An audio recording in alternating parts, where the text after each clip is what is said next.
ये काली काली यके ये गोरे गोरे गाल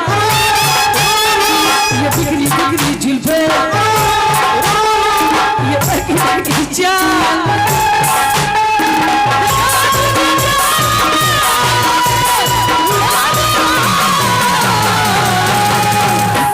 ये काली काली यके ये गोरे गोरे गाल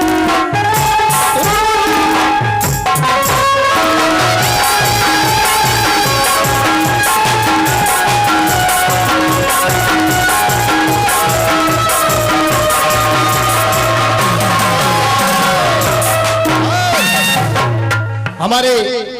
प्राप्त मालिक और बेटिया हमारे दोनों लोगों का आदेश है। जो लोग खड़े हैं जगह का कोई अभाव नहीं, आप लोग बैठ जाइए। इधर वाले भी भैया से आग्रह किया जा रहा है कि आप लोग बैठ जाइए और इधर वाले भी भैया से यह हमारे दोनों पक्ष का रिक्वेस्ट और गुजारिश है। सुनी जगह का कोई अभाव नहीं, आप लोग बैठे के बाद बैठी जाए भैया बैठे के बाद बैठ जाए। हम 10 मिनट आप लोग को वेट करते नहीं ना तो फिर भाई अब इतना खाना के डांस ना दिखाए कोनो मदारी हो 5 मिनट देखेंगे भैया बस 5 मिनट खाली मार खा के चाहिए। बैठ जाइए आप लोग समय बैठा बैठा भैया बैठ जाए ना तो जा सके ना जाए कोनो इंतजार नहीं के तो ना तो बैठे के बाद आराम से बैठ के देखो जा बैठे के बाद तो बैठा जा जब मुजरा नहीं के हो फील्ड में बैठे काम बा भैया बैठे के बाद तो बैठिए ना तो रास्ता मत छेके रखिए देखिए आदमी आई जाए आप दोबारा हम ना कह मोहब्बत का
लैला वो लैला कैसी हो लैला। आइए डिस्ट्रिक्ट शानदार पुरस्कार सिपाही टेंट हाउस कदमा। सिपाही टेंट हाउस कदमा जो बिहार झारखंड एवं उत्तर प्रदेश का सबसे फेमस एवं बड़ा समियाना जो कदमा नंबर 1 है और जो लगा हुआ है इसी का मैं अनाउंस भी कर रहा हूँ। समियाना स्टेज के लिए संपर्क करें जिनका प्रोप्राइटर है हुसैन अंसारी बल्द सिपाही अंसारी की तरफ से शानदार 500 रुपये का पुरस्कार मिला है।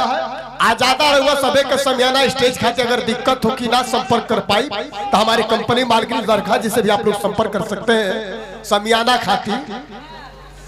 अगर मान लो उन्हें संपर्क नहीं तो तारा सही तो हो जाए नू हम काहे के लिखे जाए ढेर लिखल काहे हो जकर भाग बढ़ जाला करना लिखी ना ई काहे समय ना ई बात बा कि हमरे हो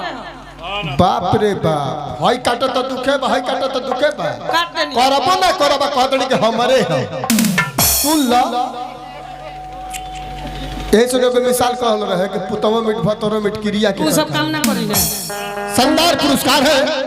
और भैया का कहना है क्या कहना है कि तुम जुल्फे गिर क्यों देखती हो हमार मन देखी जाए नोच के फेंक दी ऐसा ताहर मन बा तुम जुल्फे गिर क्यों देखती हो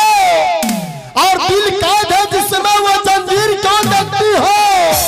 अरे तुम तो कहती थी कि तेरे नाम से नफरत है मुझे ना हमारा वो से जिंदगी में नफरत नहीं थी। तुम तो कहती थी कि तेरे नाम से नफरत है मुझे तो फिर मेरे तस्वीर को छुप छुप कर देखती क्यों है। हमनी के मन देखी जाए चाहे कुछो करी जाओ सरौआ का मन बा ना वो सबर को नफरत होगी और मैं चाहूंगा भैया के लिए सुनी का कहता नहीं हेलो कि जकरे से लभ गईली